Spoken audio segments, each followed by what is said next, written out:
वहाँ पे 2 घंटे रुकना पड़ा क्योंकि हालत बहुत ख़राब है रोड की। सब अफसर लोग इस रोड से गुजरते हैं, उनको ही नहीं दिखाई दे रहा क्या यहाँ गिर रहे हैं लोग, आज चोट खा रहे हैं।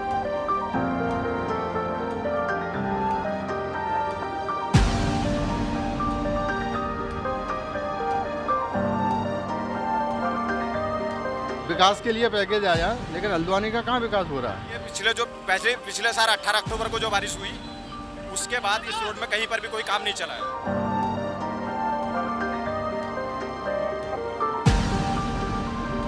पूरे रोड का रेनोवेशन का प्रस्ताव भेजा गया है, ऐसा आती उसे बना दिया जाएगा। नमस्कार, मैं राखी और आप देख रहे हैं न्यूज़ 31 उत्तराखंड। और आज हम आए हैं हल्द्वानी के रोडवेज पर। आप देख सकते हैं मेरे पीछे बसें खड़ी हैं और यहाँ से हर ज़िले के लिए बस जाती है। ऐसे में आज हम ये चेक करेंगे कि यहाँ पर जो सड़कों की हालत है वो किस कदर से बद से बदतर आपको देखने मिलेगी।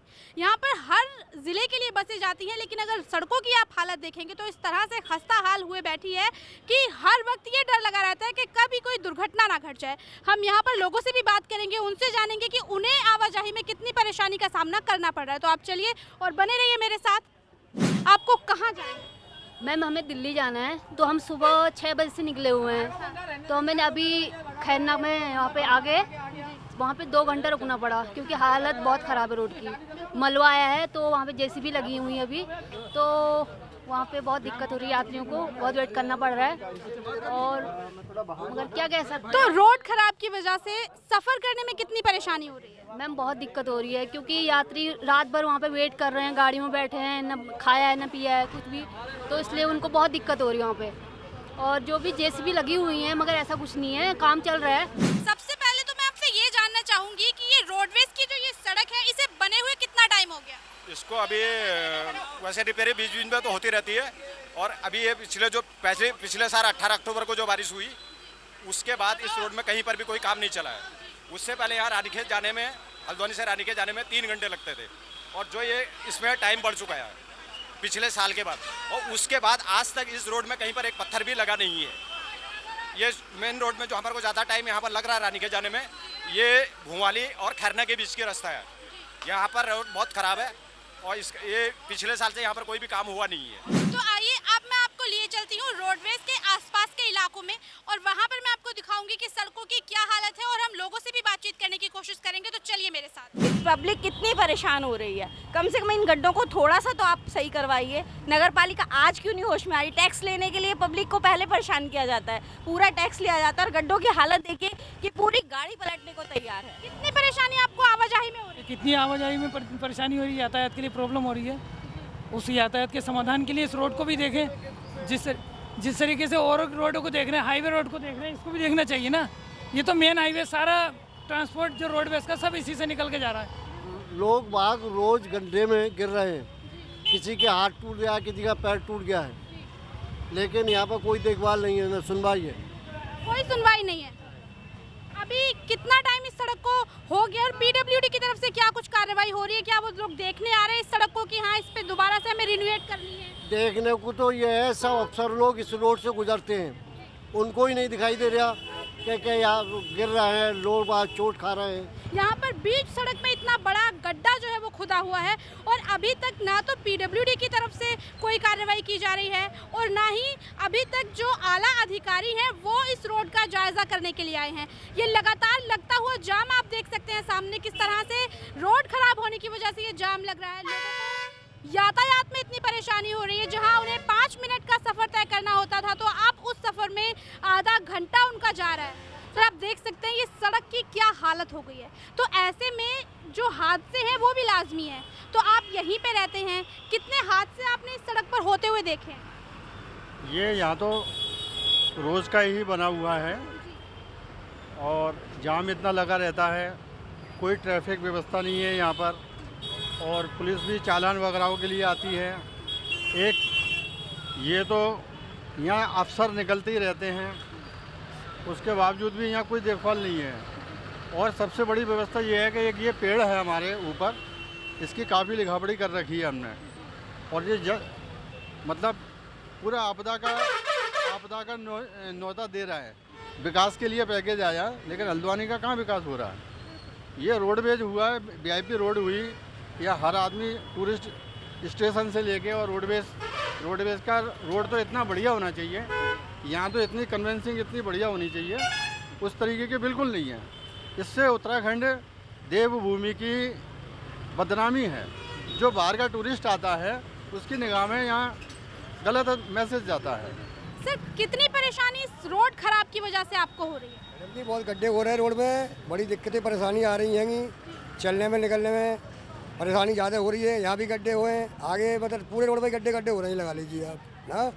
और मतलब फाटक पे भी बहुत गड्ढे हो रहे हैं, उसके आगे समार रोड स्टेशन के पास में गड्ढे बहुत हो रहे हैं, और मेन रोड बहुत टूटा हुआ है। इसकी कोई सुनवाई जनता बहुत परेशान है, लेकिन कोई भी अधिकारी मतलब सुनवाई नहीं कर रहा है। तो अब हम चलते चलते पहुंच चुके हैं बरसाती नहर के आसपास, और अब मैं यहाँ भी आपको नज़ारे दिखाऊंगी कि किस कदर सड़कों की खस्ता हालत हुई पड़ी है। और ये बरसाती नहर के आसपास का इलाका है जहाँ पर मैं आपको लेके जा रही हूँ।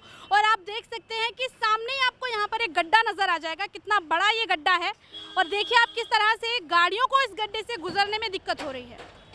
ये बड़े बड़े गड्ढे किसी भी वक्त एक हादसे को न्योता दे रहे हैं, लेकिन हमारे आला अधिकारी अभी तक भी इन सड़कों को देखने के लिए यहाँ नहीं पहुँच रहे हैं। लगातार लोगों से मैं बातचीत कर रही हूँ और उनसे यही जानने को मिला है कि सरकार जब उन्हें चाहिए होती है, जब वो सत्ता में आना चाहते हैं तो लोगों के पास आते हैं, हाथ जोड़ते हैं, वोट मांगते हैं, लेकिन जैसे ही वो सत्ता में काबिज हो जाते हैं उसके बाद लोगों की परेशानियों से नेता अपना पल्ला झाड़ लेते हैं। हमारा समाधान कौन करेगा? ये जो लोग गिर रहे हैं रोज, यहाँ पर सब रोज गिरते फिरते रहते हैं, लोगों को चोट लग रही है, कौन देखेगा? ये जनता ऐसी परेशान रही। कौन है जिम्मेदार इस सबका?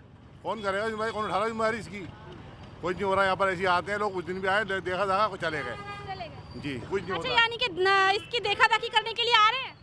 बहुत आते हैं, फोटो लेते चले जाते हैं, बस और कुछ नहीं करते हैं। तो आप देख सकते हैं लोगों के अंदर किस तरह से आक्रोश भरा हुआ है, क्योंकि जिस तरह से लोग इन गड्ढों वाली सड़कों पर गुजरते हैं तो लोगों के अंदर भड़ास जो है वो जारी है, वो लाजमी है, वो जो गुस्सा उनके अंदर है वो स्वाभाविक है।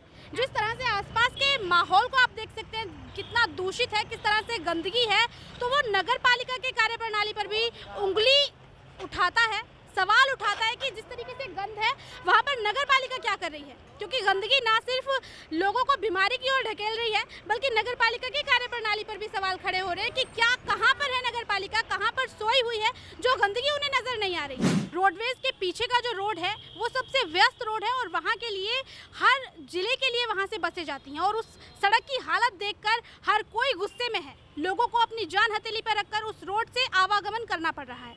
तो आज हम मेयर साहब से जानेंगे कि उस रोड को लेकर उनकी तरफ से क्या कार्रवाई की जा रही है, क्योंकि वो जो सड़क है वो नगर निगम के अंतर्गत आती है। तो ऐसे में मेयर साहब की क्या तैयारी उस रोड को लेकर चल रही है, आप ये गाड़ी देख सकते हैं, मेयर साहब की गाड़ी तो यहीं पे है। अब हम ये देखेंगे कि मेयर साहब हमें अंदर मिलते हैं कि नहीं। चलिए उन्हीं से जानेंगे कि क्या कुछ वो रोड को लेकर अपनी आगे की कार्यप्रणाली तैयार कर रहे हैं। तो अब मेरे साथ मौजूद हैं हल्द्वानी के मेयर जोगेंद्र सिंह रौतेला जी। हम इन्हीं से जानेंगे कि उस रोड को लेकर क्या कुछ कार्रवाई नगर निगम की तरफ से चल रही है। देखिए, रोड है कुछ में अभी वर्तमान में गड्ढे पड़ गए मानसून की वजह से जी। सर, वो लंबे वक्त से वो रोड बहुत बुरी तरीके से ख़राब है, और ऐसा नहीं है कि वो मौसम की वजह से ख़राब है, वो पहले से ही ख़राब है। तो नगर निगम क्यों उस तरफ ध्यान नहीं दे रहा? नहीं, मैं आपको बता तो रहा हूँ। जी जी। उसमें पैच वर्क अभी कुछ समय पहले किया गया था जी। पूरे रोड का रेनोवेशन का प्रस्ताव भेजा गया है, पैसा आते ही उसे बना दिया जाएगा। और ठीक है, आपका प्रश्न पूछने का अधिकार है मीडिया में आप, लेकिन ये प्रश्न मैं कह रहा हूँ विधायक जी से भी करिए, कहाँ है वो रोडों इत्यादियों की दशा ये है। सर, लेकिन हमारे जब हमने लोगों से पूछताछ की तो उन्होंने कहा कि ये जो रोड है वो नगर निगम के अंतर्गत आता है। तो ऐसे में नगर निगम क्या कार्रवाई कर रहा है? विधायक जी से बात हम जरूर करेंगे। निगम के अंतर्गत तो संपूर्ण चीजें आती हैं जी। अन्य प्रतिनिधियों के भी अपने कर्तव्य होते हैं, दायित्व होते हैं, उनकी अपनी निधियाँ भी होती हैं। मैं इसका विषय कह रहा हूँ। बिल्कुल। देखिए, मैं कह रहा हूँ कि रोडें हैं जी, इनका नवनिर्माण है, जी, नगर निगम के अपने मैंडेट हैं कार्य करने के, उन मैंडेटों को हम करते हैं। कई चीज़ों का मैंडेट विधायक का होता है। जी, मैं यही कह रहा हूँ कि उनको भी आगे आकर इन सड़कों की सुध लेनी चाहिए। जी। बनबुलपुरा की सड़कों के को देखें, यहाँ की देखें, पूरे हमारी क्षेत्र की सड़कों को देखिए, सब उनका भी कार्य है। तो लगभग सर फिलहाल क्या अनुमान लगाया जाए, कब तक लोगों को उस सड़क से गड्ढा मुक्त सड़क देखने को मिलेगी, लोगों को कब उस गड्ढों से मुक्ति मिलेगी लोगों को? उसका प्रस्ताव गया है, जल्दी उसमें बजट आने के बाद करेंगे। तो देखा आपने, हमने मेयर जोगेंद्र रोतेला से भी बात की और किस तरह से इस पूरी बात ने फिर से कहीं ना कहीं एक राजनीतिक एजेंडा पकड़ लिया। उन्होंने कहा कि विधायक जी से बात करिए। अब विधायक जी से अगर हम बात करने जाते हैं तो वो कहते हैं कि वो जो सड़कें हैं वो नगर निगम के अंतर्गत आती हैं। तो ऐसे में ये बड़ा सवाल कि लोगों को आखिर कब तक इंतजार करना होगा गड्ढा मुक्त सड़कों के। फिलहाल अब देखने वाली बात ये होगी कि कब तक ये रोड बनकर तैयार होगी, लेकिन तब तक लोगों को क्या इसी तरह से अपनी जान को हथेली में लेकर यातायात करने के लिए मजबूर होना पड़ेगा? इसी तरह के ग्राउंड जीरो से मुद्दे मैं उठाकर आपके सामने लेकर आती रहूंगी। तब तक के लिए मुझे दीजिए इजाजत। मैं राखी, कैमरामैन जीतू के साथ, नमस्कार।